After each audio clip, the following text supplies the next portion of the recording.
Hello everyone, welcome to today's discussion on preamble. Hindi में हम इसे प्रस्तावना या उद्देशिका भी कहते हैं. How the preamble clarifies guiding principles behind the constitution. अर्थात प्रस्तावना संविधान के पीछे के मार्गदर्शक सिद्धांतों को कैसे स्पष्ट करती है. Given the detailed nature of the Constitution of India, the preamble serves as a vital role in capturing the essence of the Constitution. Let us revisit its core values.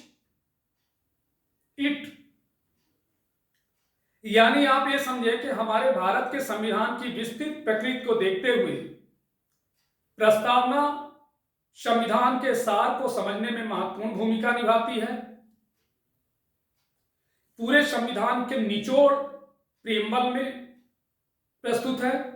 तो आइए हम इसके मूल्यों पर, बेसिक वैल्यूज पर फिर से नजर डालें. As India has celebrated its 76th Republic Day under the theme स्वर्णिम भारत, विरासत और विकास, means golden India, legacy and progress. This day also marks a historic moment to reflect on the core values of the Indian Constitution, which came into effect on January 26, 1950. On this day, let us reflect on the core values enshrined in the preamble: sovereign, socialist, secular, democratic, and republic, which constitute the foundation of India's democratic framework, promoting justice, liberty, equality, and fraternity among all its citizens. जैसा कि भारत स्वर्णिम भारत, विरासत और विकास theme के तहत पिछले महीने अपना 76वां गणतंत्र दिवस मनाया. वो दिन भारतीय संविधान के मूल मूल्यों को प्रतिबिंबित करने का ऐतिहासिक क्षण था, जो कि 26 जनवरी 1950 को लागू हुआ. इस दिन आइए हम भारतीय संविधान की प्रस्तावना में निहित मूल मूल्यों, संप्रभुता, समाजवादी, धर्मनिरपेक्ष, लोकतांत्रिक और गणराज्य पर विचार करें, जो भारत के लोकतांत्रिक ढांचे की नींव रखते हैं तथा इसके सभी नागरिकों के बीच न्याय, स्वतंत्रता, समानता और बंधुत्व को बढ़ावा देते हैं. The preamble's invocation of we the people of India, अर्थात हम भारत के लोग. The preamble begins with the famous and stirring word we the people of India. This invocation of the peoples is significant as it stands in sharp contrast to the often unchecked and emotional invocation of the people by contemporary populist movements around the world. The people invoked in the preamble are presented with a sense of sovereignty as a constitutionally mediated entity, which prevents any possibility of such populist invocation of people from easily descending into tyranny. अर्थात प्रस्तावना या उद्देशिका में हम भारत के लोग का आह्वान प्रस्तावना की शुरुआत प्रसिद्ध और प्रेरक शब्दों से होती है. हम भारत के लोग, we the people of India. लोगों का यह आह्वान महत्वपूर्ण है क्योंकि यह दुनिया भर में समकालीन लोक लुभावन आंदोलनों द्वारा अक्सर अनियंत्रित और भावनात्मक रूप से लोगों के आह्वान के बिल्कुल विपरीत है.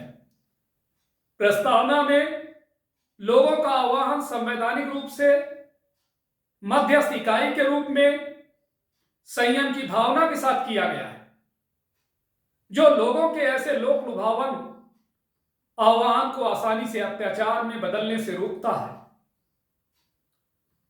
Once this constitutionally mediated invocation has been made, the preamble introduces the key concept upon which the people of India have decided to mold the republic, sovereign, socialist, secular, democratic and republic. So let us understand each of these terms and explore their deeper meaning and significance. अर्थात एक बार जब यह संवैधानिक रूप से मध्यस्थता वाला आह्वान किया जाता है तो प्रस्तावना उन प्रमुख अवधारणाओं का परिचय देती है जिनके आधार पर भारत के लोगों ने गणतंत्र को आकार देने का फैसला किया। संप्रभु, समाजवादी, धर्मनिरपेक्ष, लोकतांत्रिक और गणराज्य। तो आइए इनमें से हम जो ये शब्द शामिल किए गए हैं उन शब्दों को हम समझें, उनकी गहरी अर्थ क्या है, इनका क्या इंपॉर्टेंस है। तो इसको हम एक एक शब्दों का एक एक करके उल्लेख करेंगे। तो सबसे पहले शब्द आता है सोवरेन यानी संप्रभु। The term sovereign is one of the most central concepts in political science and constitutionalism. It refers to three aspects. First, sovereignty connotes a supremacy of power that the state claims and tolerates no power above it.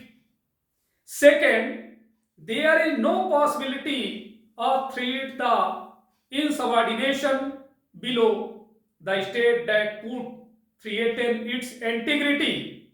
And third, this is sovereignty is crystallized in the form of popular representation in parliament, which represents the will of the people through universal adult franchise. अर्थात संप्रभु शब्द राजनीति विज्ञान और संविधानवाद में सबसे केंद्रीय अवधारणाओं में से एक है। यह तीन पहलुओं को संदर्भित करता है।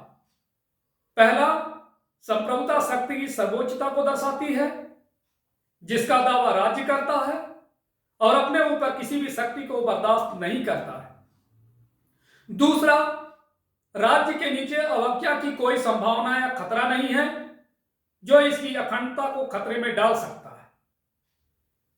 तीसरा, यह संप्रभुता संसद में लोकप्रिय प्रतिनिधित्व के रूप में स्पष्ट होती है जो सार्वभौमिक वयस्क मताधिकार के माध्यम से लोगों की इच्छा का प्रतिनिधित्व करती है। नेक्स्ट शब्द है socialist, Samajwadi.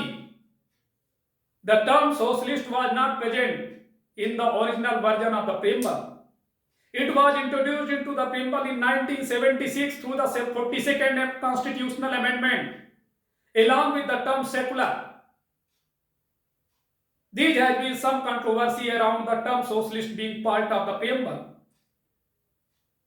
Dr. B.R. Ambedkar was himself against the inclusion of the term as he felt that its presence would unfairly constrain future governments.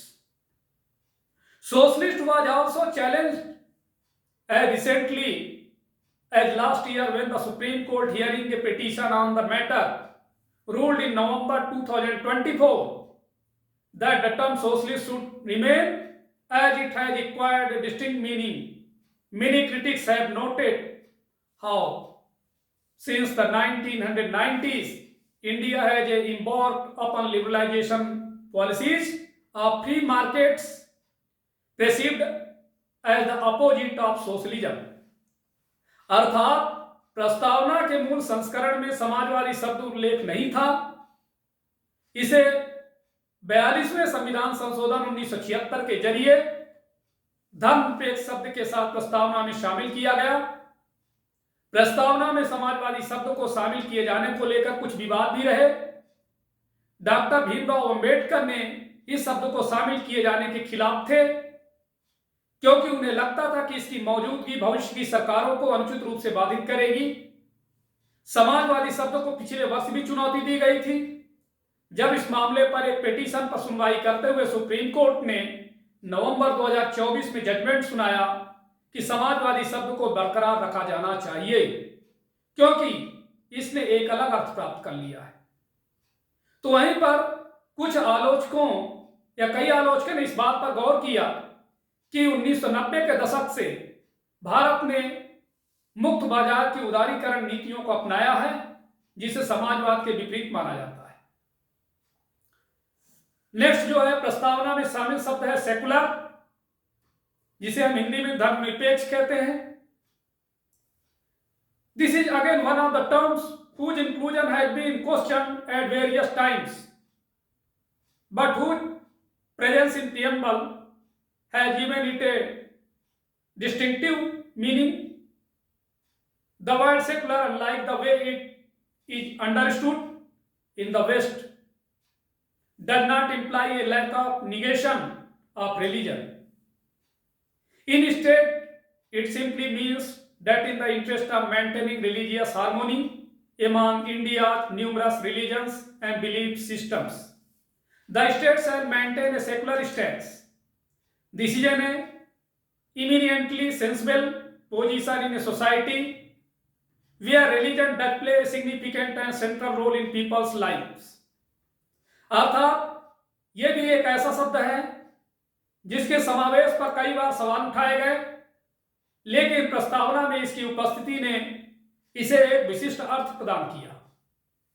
धर्मनिरपेक्ष शब्द पश्चिम में जिस तरह से समझा जाता है उसके विपरीत धर्म की कमी या अस्वीकृति का संकेत नहीं देता है। इसके बजाय इसका सीधा सा मतलब है कि भारत के कई धर्मों और विश्वास प्रणालियों के बीच धार्मिक सद्भाव बनाए रखने के हित में है। राज्य एक धर्मनिरपेक्ष रुख बनाए रखेगा। यह एक ऐसे समाज में एक बेहद समझदारी भरा रुख है जहां धर्म के लोगों के जीवन में एक महत्वपूर्ण और केंद्रीय भूमिका निभाता है।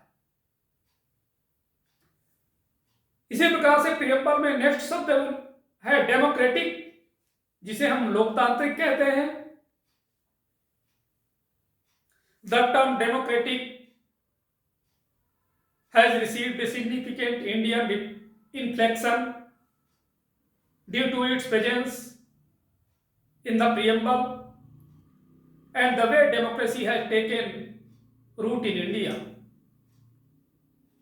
Soon after independence, elections in 1951 were held on the principle of universal adult franchise. Skeptics of Indian democracy pointed out that high level of poverty and illiteracy would pose major stumbling blocks to the constitution of democracy, continuation of democracy, as it has generally thrived in societies with some degree of material affluence. However, many decades after independence, the success of Indian democracy has been acknowledged worldwide with its vigor and vitality, striking a contrasting note to state Western liberal democracies. अर्थात संविधान की प्रस्तावना में इसकी उपस्थिति और भारत में लोकतंत्र की जड़ें जमने के कारण लोकतांत्रिक शब्द को एक महत्वपूर्ण भारतीय रूप प्राप्त हुआ। स्वतंत्रता के तुरंत बाद 1951 में सार्वभौमिक वैश्विक मताधिकार के सिद्धांत पर चुनाव हुए।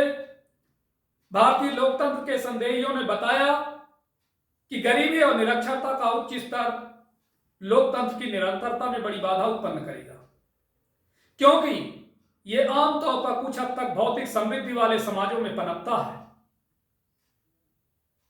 हालांकि स्वतंत्रता के कई दशकों बाद भारतीय लोकतंत्र की सफलता को दुनिया भर में स्वीकार किया गया तथा इसकी शक्ति और जीवंतता स्थिर पश्चिमी उदार लोकतंत्रों के विपरीत है।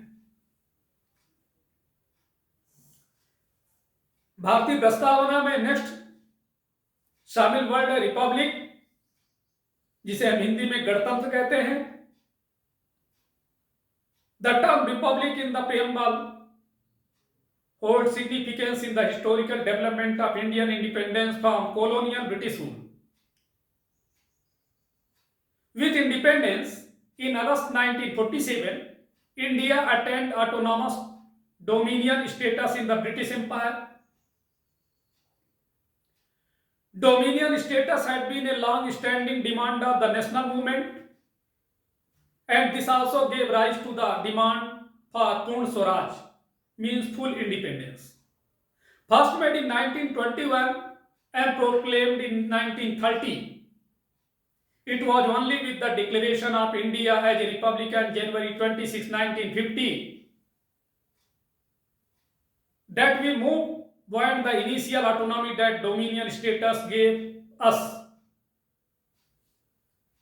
The term republic in the preamble of the constitution connotes that the head of the state has to be an elected figure and not a hereditary monarch, which continues to be the case of this day in the United Kingdom. It may be noted that the concept of constitutional patriotism, initially invoked by German social theorist Jürgen Habermas in the 1990s, in an especially European context, has acquired a unique and very spirited dimension in India. And the unique fervor of constitutional patriotism it has inspired among the citizenry is deeply influenced by the exceptional status held by the preamble to the Indian Constitution. अर्थात प्रस्तावना में गणतंत्र शब्द औपनिवेशिक British शासन से भारतीय स्वतंत्रता के ऐतिहासिक विकास में महत्व रखता है। अगस्त 1947 में स्वतंत्रता के साथ भारत ने ब्रिटिश साम्राज्य में स्वायत्त प्रभुत्व का दर्जा प्राप्त किया। प्रभुत्व का दर्जा राष्ट्रीय आंदोलन की एक लंबे समय से चली आ रही मांग थी और इसने पूर्ण स्वराज की मांग को भी जन्म दिया, जो पहली बार 1921 में की गई और 1930 में घोषित की गई। 26 जनवरी 1950 को भारत के गणतंत्र घोषित होने के बाद ही हम उसे प्रारंभिक स्वायत्तता से आगे बढ़ पाए, जो हमें डोमिनियन स्टेटस से मिली थी। संविधान की प्रस्तावना में गणतंत्र शब्द का मतलब है कि राज्य का मुखिया एक निर्वाचित व्यक्ति होना चाहिए, न कि वंशानुगत राजा, जो आज भी यूनाइटेड किंगडम अर्थात ब्रिटेन में लागू है। यहां पर यह ध्यान देने योग्य है कि संवैधानिक देशभक्त की अवधारणा, जिसे पहली बार 1990 के दशक में जर्मन सामाजिक सिद्धांतकार जुर्गन हेबरमास ने विशेष रूप से यूरोपीय संदर्भ में पेश किया था, ने भारत में एक अनूठा और बहुत ही उत्साही आयाम हासिल कर लिया और इसे नागरिकों के बीच संवैधानिक देशभक्ति के जिस अनूठे उत्साह को प्रेरित किया, वह भारतीय संविधान की प्रस्तावना द्वारा प्राप्त असाधारण स्थिति से गहराई से प्रभावित है। Moreover, there are some landmark judgments that help us understand how the preamble clarifies the guiding principles and purpose behind the Constitution of India. अर्थात इसके अलावा कुछ ऐसे ऐतिहासिक निर्णय भी हैं जो हमें यह समझने में मदद करते हैं कि किस प्रकार प्रस्तावना भारत के संविधान के पीछे के मार्गदर्शक सिद्धांतों और उद्देश्य को स्पष्ट करती है। The preamble through landmark judgments, मतलब आप समझिए कि ऐतिहासिक निर्णयों के माध्यम से प्रस्तावना। द लैंडमार्क केस वरन Bharti case 1973 ruled that the preamble is a part of the constitution as it helps in the interpretation of the actual body of the constitution. The Keswanan Bharati judgment is particularly significant as it gave rise to the basic structured doctrine of the constitution and included the preamble in it. This 13 bench judgment also seemed a mark of departure from an earlier judgment in the Berubari Union case 1916 that did not view the preamble as a part of the Constitution. Although the preamble was acknowledged as the key to understanding the mind of the makers of the Constitution. अर्थात ऐतिहासिक केशवानंद भारती मामले 1973 में फैसला सुनाया गया कि प्रस्तावना संविधान का एक हिस्सा है, क्योंकि यह संविधान के वास्तविक स्वरूप की व्याख्या करने में मदद करती है। केशवानंद भारती का फैसला विशेष रूप से महत्वपूर्ण है, क्योंकि इसने संविधान के मूल ढांचे के सिद्धांत को जन्म दिया और उसने प्रस्तावना को शामिल किया। 13 पीठों का यह निर्णय बेरुबारी यूनियन केस 1960 में दिए गए पहले के निर्णय से भी अलग प्रतीत होता है, जिसमें प्रस्तावना को संविधान का हिस्सा नहीं माना गया था। हालांकि प्रस्तावना को संविधान निर्माताओं के मन को समझने की पूंजी के रूप में स्वीकार किया गया था।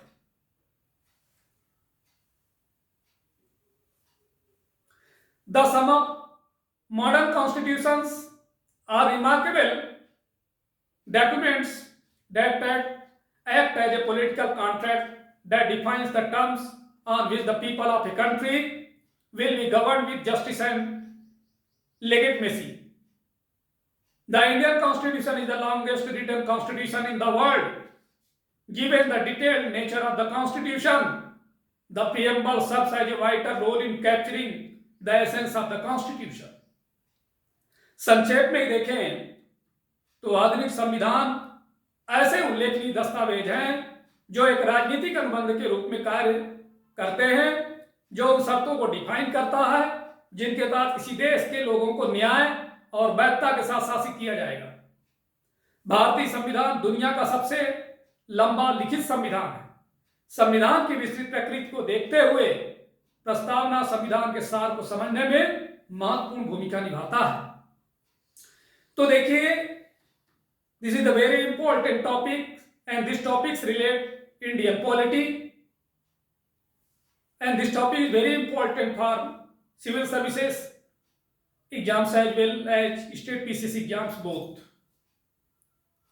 तो यहां पर देखें कि इससे संबंधित क्वेश्चंस कैसे बन सकते हैं। First question is the preamble a part of the constitution? Can the preamble be amended? इसका मतलब यह हुआ कि क्या प्रस्तावना संविधान का हिस्सा है, क्या प्रस्तावना में संशोधन किया जा सकता है। Next question, how does the preamble reflect the vision of the constituent assembly? अर्थात प्रस्तावना संविधान सभा के दृष्टिकोण को किस तरह से दर्शाती है। Next question, what is the role of the preamble in constitutional interpretation? अर्थात संवैधानिक व्याख्या में प्रस्तावना की क्या भूमिका है। Next, discuss each adjective attached to the word republic in the preamble. Are they defendable in the present circumstances?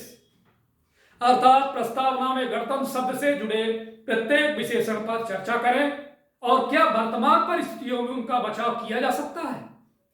तो इस तरह के प्रश्नों का उत्तर लिखने का अभ्यास करें और इसके बाद आप उसको एकेडमी में आकर वैल्यूएशन करा सकते हैं, और जो यदि कुछ कमी करते हैं तो उसके बारे में जान सकते हैं।